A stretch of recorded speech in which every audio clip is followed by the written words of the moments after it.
Coordinator for the UK government. Thanks for joining us, Charlotte. So, if you label terrorist, Hamas terrorists, that will be making a moral judgment. Well, do you know what? People who rape babies, murder pregnant women, murder innocent citizens, 1,400 of them in the most obscene way, I kind of, call me controversial, but I reserve the right to make a moral judgment about that. Is that OK? Look, I mean, this is absolutely foundational. Hamas is a proscribed terror organisation under UK law. It is an illegal act under the tax offence to show support for Hamas. What's really concerning here is in a training session for what I assume would have been prevent practitioners, CT practitioners within the civil service, that those are being taught something that actually should be flagged up to prevent in the first place. So are we saying that those that are a concern of prevent, that are discussing terrorist organizations in this way, are those that are teaching it? Unfortunately, I'm not surprised. We've found time again that there is a culture of timidity and ignorance when it comes to Islamist extremism within the civil service. But I am surprised at this coming from King's, actually. I did have trust in King's. I know a lot of prevent practitioners have masters from King's in terrorism studies. And this has come to as a shock to me and a real worry when I thought this was something we could rely on. It's alarming, learning some of the details of what this... it's not just a Mickey Mouse training session. It's frankly outright dangerous as far as I can tell, because one minute they seem to be going up against official government policy, asking in one of the training sessions whether they should consider Israel as an example of a state committing terrorism. And then someone else saying that someone on the course said that Prevent is an inherently racist organisation because it focuses on Islamist extremism. I mean, this is just absolutely bonkers. Well, we know that Prevent actually has been found to overemphasise the far right and not tackle Islamist extremism adequately.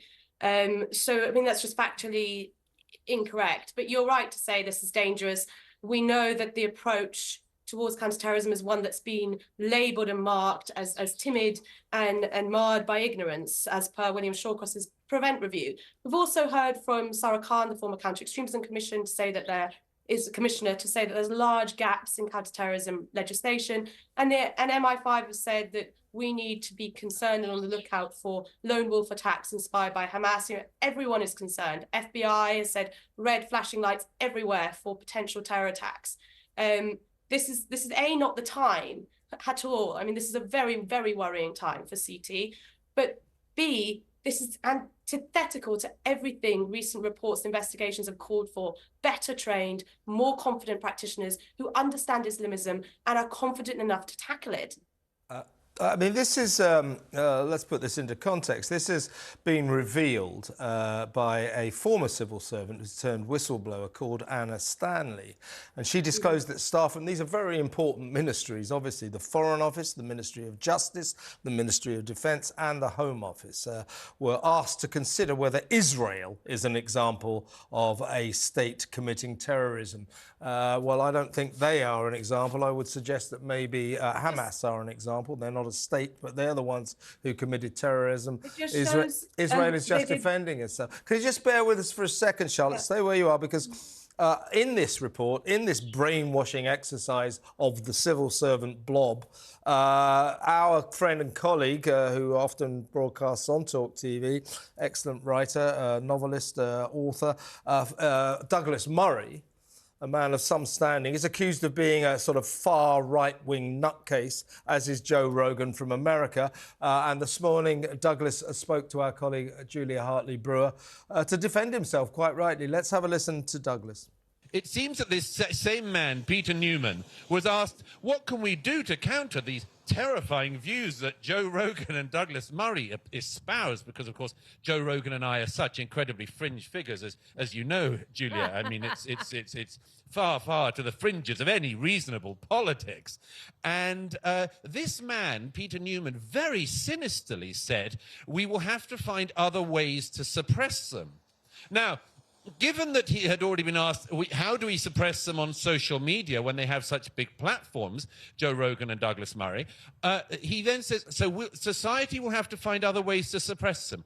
I would like King's College London to carry out an urgent review, and I would like them to suspend Peter Newman, the man in question, until we find out exactly why he was doing this, what he meant by it. It's deeply sinister.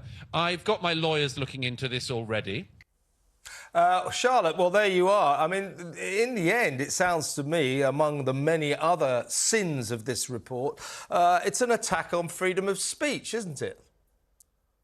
Look, Douglas Murray holds some right-wing positions that I myself may not agree with, but that is not the focus of Prevent. Prevent is to focus on terrorism and the terrorist threat.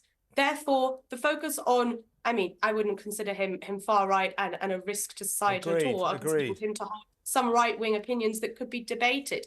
This is not what we should be focusing on. This is exactly what William Shawcross identified, this politicization of counter-terrorism in a bid for votes, and also to do with a culture of timidity and a worry of being branded Islamophobic, has led to a point where a counter-terrorism training session is spent focusing on right-wing spokespeople. It's absolutely ludicrous and quite frankly, as you've already said, dangerous. I don't even want to be smiling about this because we are under threat from Islamist extremism. It will be a bigger risk moving forwards after October the 7th. And we have to do something as a country to tackle it. And this is the opposite of what we need to be doing. Yeah, I mean, is it not the case that so many things happening in society today are not being properly tackled because people are worried about causing offence, whether it be child grooming gangs, whether it be some of the nature of the rhetoric we're hearing on those pro-Palestine marches, whether it be people trying to get into our country illegally, some of them essentially sponsored by hostile states. And if we cannot have conversations about things for fear of being regarded as far-right or racist or anti-Islamist, then we are putting the country's national security in peril. Absolutely. I mean, if you look at the Ariana Grande Manchester Arena bombing, we know that the security guard at the time did not call in the threat because he was concerned about being seen Islamophobic when he saw the gentleman with the backpack in the foyer for the concert looking suspicious, and he did not call that in. 23 lives lost because he was afraid of being branded Islamophobic. So yes, this is a direct threat. This cowardice, this ignorance has to be addressed immediately. And we were assured by the Conservative government that it would be, after the Shawcross report, that these recommendations would be implemented, that the training would improve. Where is this improved training? I'll tell you what, it's great to talk to you, Charlotte, and I want to stress you are not a political or social commentator. You're an expert in terrorism, and we thank you for your wise words and your company. Thank you so much. Rebecca Ryan, political campaigns consultant, is still with us. I mean, this is why the civil service are called the blob. I'll tell you what I'd like to give civil servants a course on, you know, a report on, is like train timetables, bus routes, so they could remember how to get to the office, because they never ever turn up for work anymore.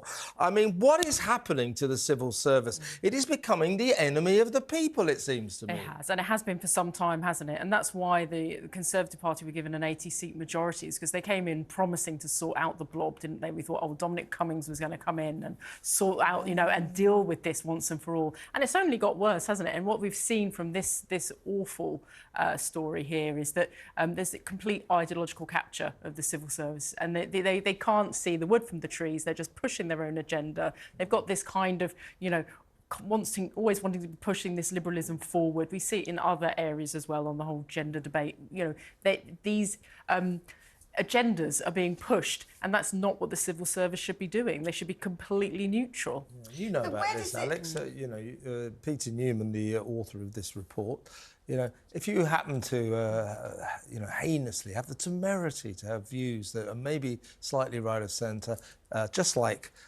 Douglas Murray and Joe Rogan, they dismiss you as far right. Oh, yeah, You're an no, extremist. it always is. Yeah. But where does this come from? How on earth has this been allowed to take root in our society when actually these people who are supposed to be some of the most intelligent people, some of the most educated, frankly, are making willfully ignorant and myopic decisions and judgments when most ordinary people out there can see with their eyes what is going on in this country? I don't get it. I don't get where it's come from.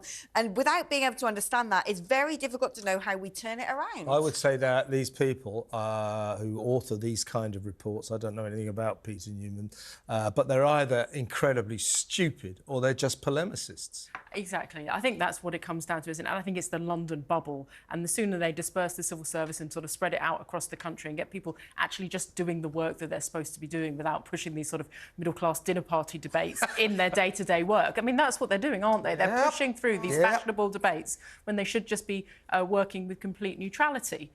So, yeah, let's spread them out across the country. You won't get these sort of trendy wannabes wanting to work in the civil service in that way. You'll just get people who want to do the graft. You'd imagine, Alex, right now in the Ministry of Defence, where Grant Shapps' Ministry of Defence, where he is now talking tough, quite rightly in my view, about the Houthi rebels, the possibility of bombing the Yemen. In the Ministry of Defence, the brainwashed staff will be saying, you can't call them rebels, you can't call them terrorists. That's what they'll be focusing on, the niceties of language and terms when we've potentially got World War III in the way. This is absolutely destructive of a nation functioning properly. And as you say, Alex, how did this happen under the Tories? They've dropped so many balls. The thing that is most alarming to me in all of this is the fact that governments come and go, prime ministers come and go, don't we know it? But the thing that is the continuum underneath it all, the thing that is the continuum underneath it all is the civil service, right? They are the ones who are in position for a very long tenure, despite who's in administration. And it's these people who seem to be coming up with their own woke agenda, who seem to be overriding and overruling the government. They're the unelected, faceless, swamp of wokery that is really blighting this country. Yeah, but we see what happens when you do get people like Priti Patel or Suella Braverman who come in, bullying.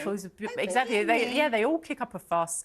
The BBC and the left-wing media all jump to, the defence of the civil service, and it's all sort of a concerted effort to get rid of these sort of extreme right-wing people.